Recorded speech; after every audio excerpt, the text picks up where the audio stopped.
All 5 lights are on. And we go green in Monaco. There's a lot of wheel spin for Pascal Wehrlein further back, and Evans has got a good getaway. He might have the inside coming into Sander Vogt. Locks both his front wheels. Price tries to hang it around the outside and keeps second position. Everybody else steaming in. Rast, they're 3 wide. Coming up through... I fully disagree with people calling it sounding like a vacuum cleaner. It does not at all. It's completely different. I started to enjoy, actually, the sound these cars make. It's quite cool. It's futuristic. It feels powerful. It feels fast, also thanks to that sound. Roland is behind him in 6th position, so no real changes there. Pascal Wehrlein getting battered. Fully agree with Nico Müller. That was him. He obviously likes fast cars, especially while driving them. Nico is a professional Formula E driver. And we are very proud and excited to have him on this episode today, because we are off to the races. Yes. Someone's off. Oh, and there's a contact there. That is Sims in trouble. There's also someone off at Mirabeau. From know-how to wow. The Bosch Global Podcast. Hello, listeners. Hello, Milena. Ah. Oh, I see you are already pretty much into the sound of this episode. I truly am. I got a new gadget. It's my podcast control unit. Oh, man. To be honest, to me, it sounds more... It optimizes our episodes. It tells us when to speed up or step on the brakes. It decides who's in the driver's seat, basically. Oh, good. And it gives you a metaphorical red light when it's time to stop talking. I think this is going to draw... On this episode, we will share some exciting developments from Bosch Motorsports. Are you a big motorsports enthusiast, Milena? I wouldn't really call myself an enthusiast, to be honest. But yeah, in general, I have to admit, watching people driving in circles for hours and, well, most of the time, the decision who wins is between a few people only. It's super loud. Wow. Except for Formula E. Right. But yeah, I don't know. It's not really my cup of tea. I prefer playing Mario Kart and have video game nights. I'll have to challenge you to that sometime. Yes, please. But no chance, really. I'm really good at that. Mm-hmm. We'll see. But yeah, I mean, obviously I can see why motorsports has a huge fan base. And you can basically feel the driver's adrenaline yourself, I think. Mm-hmm. Not all race cars are the same, though. This is what futuristic race cars can sound like, for example. That's not exactly how I remember Formula One. That sounds more like the old RC cars I used to play with as a kid. Yeah, it's not. It is Formula E. Uh-huh. It's an electric race car, and Formula E races are pretty intense. Let me tell you that. He's going for it now! Oh! What a move! Evans up through Beau Rivage! Takes the lead in the Monaco E-Prix! Phenomenal stuff. Brilliant stuff. That is proper bravery. I can't even see that video right now, but you can actually feel the intensity. Absolutely. There's a lot going on. Yeah. And when you can hear, obviously there's the whine of the motors themselves. Not the roar like a traditional motor, but that whine. Mm-hmm. And even with that, which is not nearly so loud, you still hear all that road noise going on, which really explains how fast these things are going. Yeah. So this is how we're talking about Formula E, because it really hints at what the future of e-mobility could bring. It's urban, it's sustainable, and obviously it's highly innovative. It is... Wow. Check. Those are some of the things that make it exciting. But considering that we're a tech podcast, we will get into what it means when you swap out the fuel tank for a battery and the V6 engine for an electric powertrain. I mean, aside from the different sound, obviously. Change accelerated is Formula E's very apt, that is to say, very matching slogan. So let's find out more. Who could be a better spokesperson to talk to than a Formula E driver? Mm-hmm. We already briefly heard from him in the beginning. I'm Nico Müller. I'm a professional race car driver in Formula E. with Dragon Penske Autosport. So, traveling the world to go and race fast cars. So pretty much living the dream, as I would call it. Living the dream is no joke my favorite personal slogan. Nico and I are going to get along real well. It has a ring to it, yeah. Mm-hmm. Of course, to prepare for this episode, I watched some Formula E videos, and Nico Müller's car has some nice Bosch logos on it. Of course. I realized. We will have the link to the video in the show notes. Absolutely. And yes, Bosch joined the team as a long-term engineering partner. Mm-hmm. So Nico Müller, is he a German driver then? He's Swiss, but he's well known in Germany too, because he has long been a driver in DTM, which stands for Deutsche Tourenwagen-Masters. Oh, that's a good one. Don't know if you heard of that. Beside other racing series, he drives Formula E as well. Okay.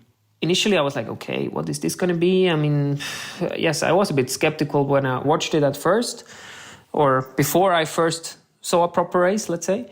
But then very quickly, I started to see the exciting challenge in Formula E. So what is it that he finds exciting?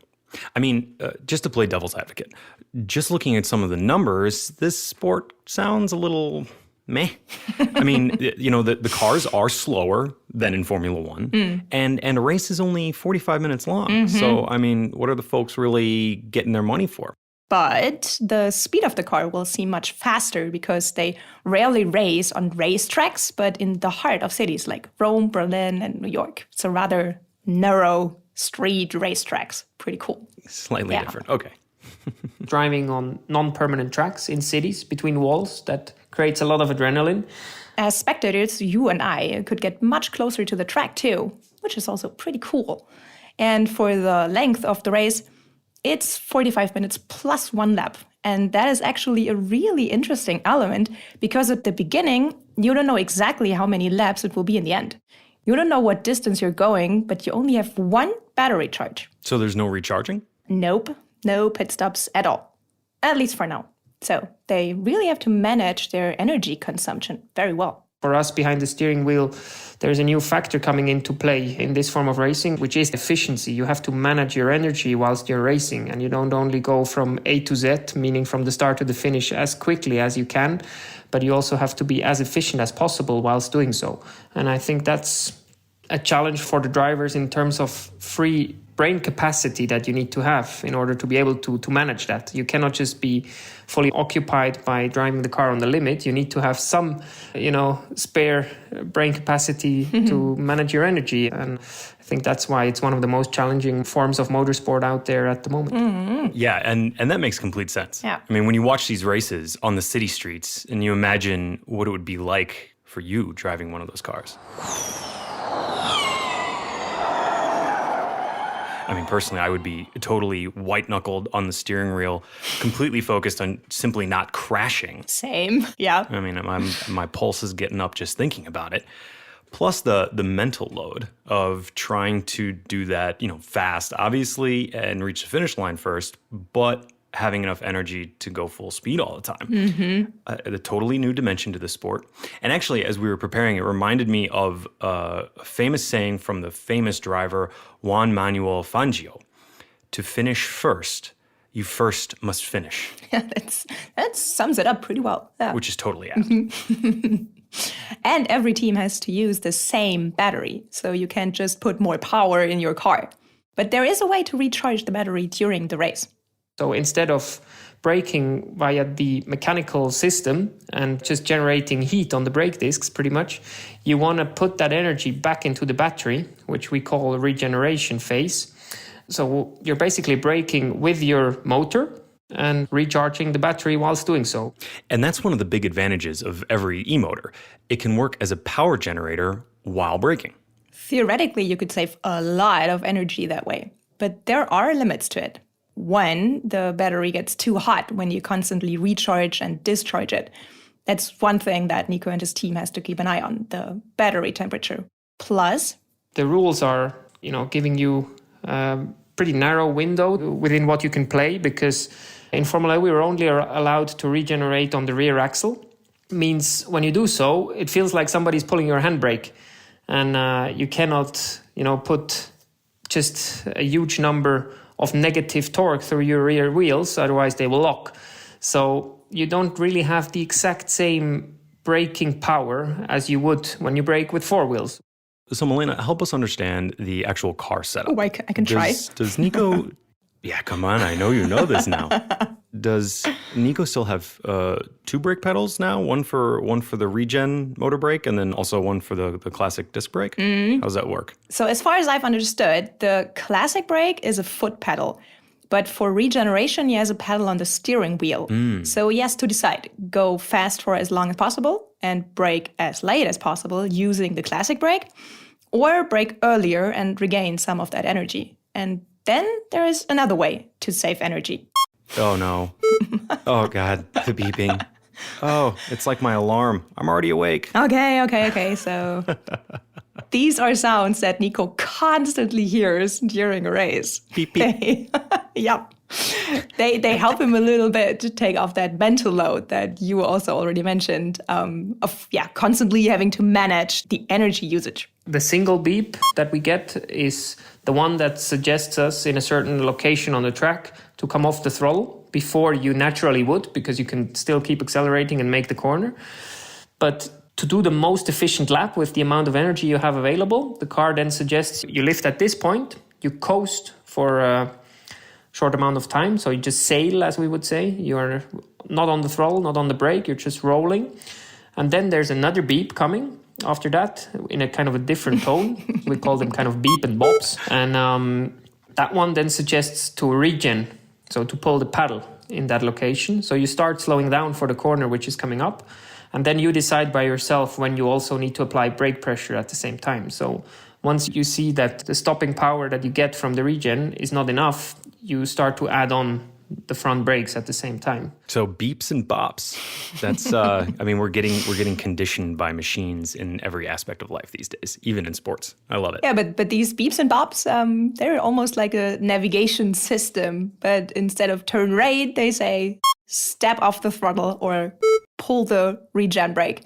And this gives him the ideal positions from an energy perspective. If he keeps accelerating past the beep or kicks in the regeneration later than the bop, he knows he'll have to save some power at a later point in the race. It gets kind of normal, to be honest. In the race, you have a lot of beep and bopping going on in the car, and hopefully it helps you to be efficient. I personally would just hope that those noises were a little less annoying than what you had in your podcast control unit. Okay, I stop it. No more beeps and bops. I promise. Okay, thank you. There are some other elements that make Formula E really interesting. There's Fan Boost, where you can vote for your favorite driver, and the 5 drivers with the most votes can use an extra power boost for just a few seconds during the second half of the race. And then what's even more fun is attack mode. Nico and the other drivers can activate attack mode by leaving the ideal racing line and driving over a specially marked area on the side. This might make them lose time or even a position first, but then attack mode gives their car extra power for a while, so they can hopefully get ahead of the competition. So a special area on the track that gives you more speed, and all of a sudden I feel like we're referencing a video game again. Yeah, the next step will be the bananas we are throwing out, so let's see when they come. That's what I thought. Okay. Well, that'll be a crowd pleaser for sure, seeing all the cars spinning around on the track. Great.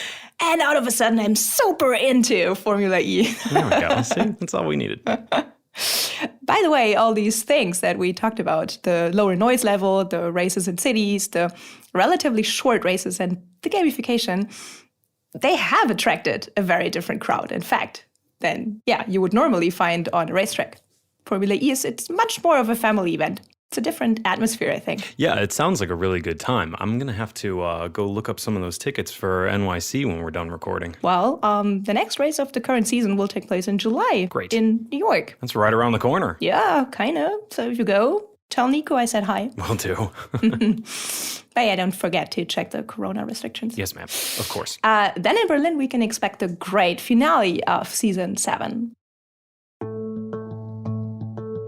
But Milena, let's talk a little bit about the behind the scenes, about the engineering that Bosch is doing. You know, you often hear what a motorsport really is. It's an engineering competition. So what does Nico have to say about that? Yeah, I think he would agree. You need smart engineers who build an efficient car, who have a smart software that can help you manage the energy in the best way. So every single team member plays a very big role. Yeah, absolutely. It is a team sport, even though it's just the driver driving at the one time. So there's a reason someone from Team Bosch, who provides Formula E teams with hardware and software, and of course, in particular for our partner, Dragon Penske. I'm the project manager within Bosch Motorsport for the customer project within Formula E.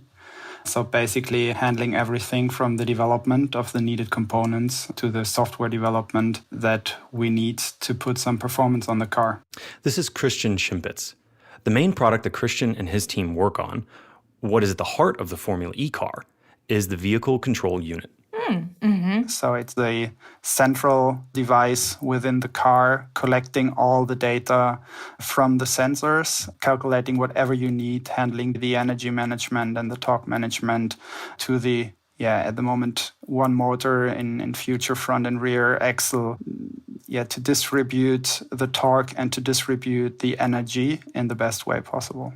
Wait, does this mean we have found the one person who's responsible for the beeps and bops? Well, the VCU is, yes. Okay, but aside from the beeps and bops, is that new? I mean, cars have had computers and control units for a while, right? Yes, of course. But in Formula E, the VCU, again, that's the vehicle control unit, is much more important. In other racing series, there's a lot of attention on the motor itself and on the motor control unit. But in Formula E, there just isn't as much to control because of the electric motor.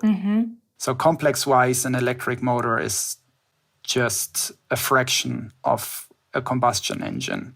So for the control of it and for the supply of sensors, it's not that interesting. Or maybe, let's say it's not more interesting than the sensor data from all the other components of the cars. How many sensors are we talking about here? Well, I mean, a very basic setup. I mean, you're talking about 10 or 15. But you could easily connect well over 100 sensors to the VCU.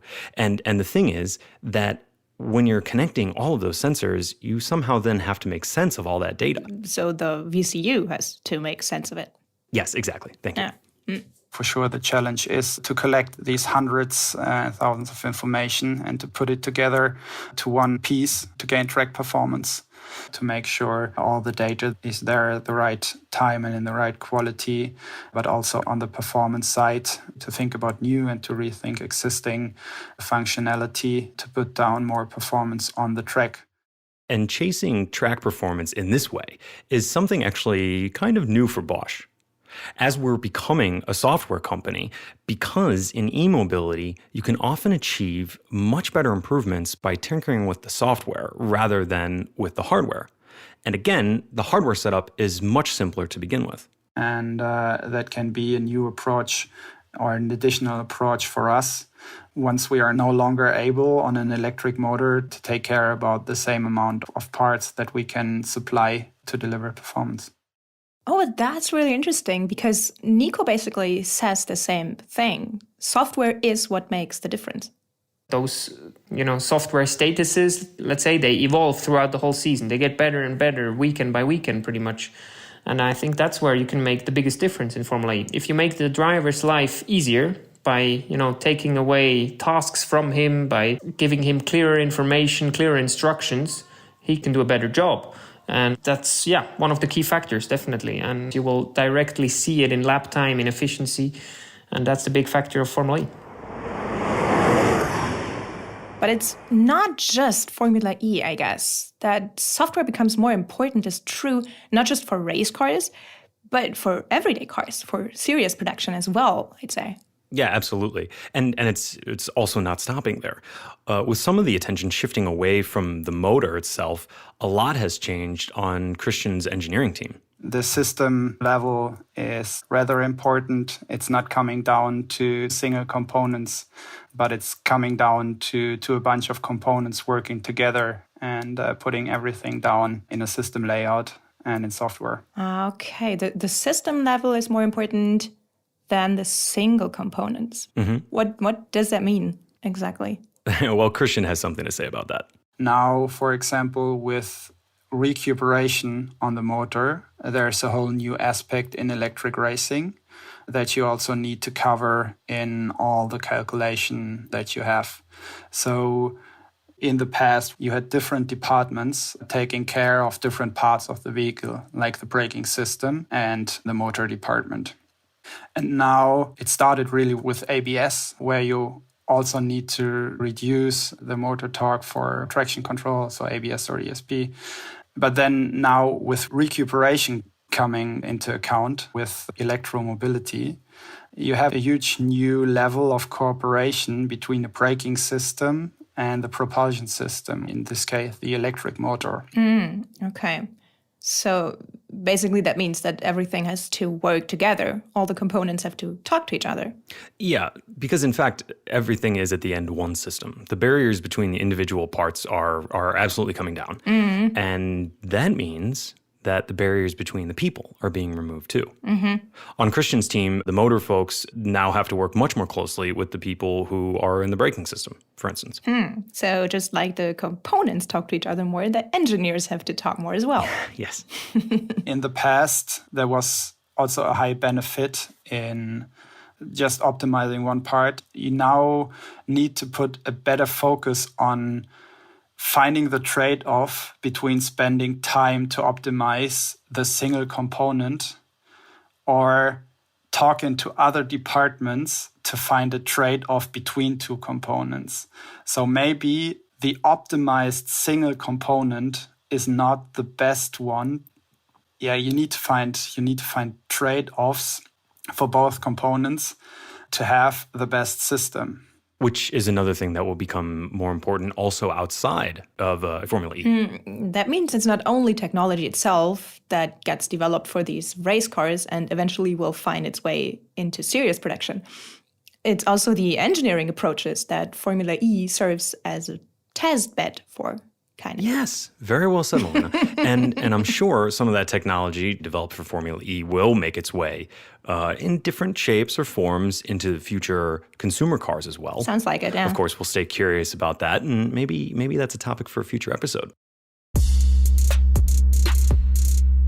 Thinking back to Nico, the driver, isn't he part of that system that is the race car too? I mean, he's a pretty important component of it, I would say. Well, yeah. I mean, from a sports perspective, that's kind of the goal. It's just like horse racing. I mean, the driver and the car become one in a way. Right? Yeah. From the driver input to the motor output and in the same way to the driver output, everything needs to work together as one piece because then it's getting the most performance. So yeah, that's the highest level of system that you can think. And this is what you definitely need to put in center. In the end, it is the driver driving the car. So there definitely needs to be driver focus in all the development. Yeah. Well, guess what? Nico basically said the same thing. I'm sure he did. For him, it's more or less the essence of his sport, to become one with the car. Since I've, first got in touch with motorsports and I got to drive a go-kart, I just loved, gelling with a machine and trying to extract the maximum out of a vehicle and bringing it to its limits. And that gelling, as he calls it, that can always be improved. You always want to gel even more with the car itself. You want to feel like whatever the situation and the circumstances are, you are able to extract the maximum out of the package, out of the car, out of yourself. And, it's very, very difficult to get close to that perfection. The cars will always get even more efficient and they will develop new features in the software that will help you to preserve even more energy or to regenerate more energy whilst you brake and so on. So the learning never stops, and that's making it so exciting. Beep. Beep. Sorry. Melina, you promised. All I wanted to say is that I think we've reached the finish line for today. Wave that checkered flag. Final lap, coming down into the new Nouvelle chicane. Da Costa to the outside and to the lead. God, that sounds so cool. I love it. I love it. Me too. Takes the lead on the final lap. The Fiesta GT driver hits the front. The reigning champion is going to secure his first win of the season. Costa comes through the final corner. And Costa wins in Monaco. Oh, man. You know, I think I hadn't fully realized or appreciated what a shift to e-mobility really means. It's so much more than just swapping out one powertrain for another. It really means a shift in the integration of the systems. It means a change in the way the whole automobile gets developed. Yes. And it's interesting that with all the software, you still need human drivers like Nico. I think he made it pretty clear how much decision-making he has to do during a race. All the technology is there to help him make the best decision. And I'm personally ready for more e-mobility. I'm sure it will be a topic that we get to revisit from time to time on this podcast. Sure, guess we'll do that. But next time, we'll have a completely different topic. We'll look at how AI can help save lives. Can't wait. See you all then. Me too. Bye-bye.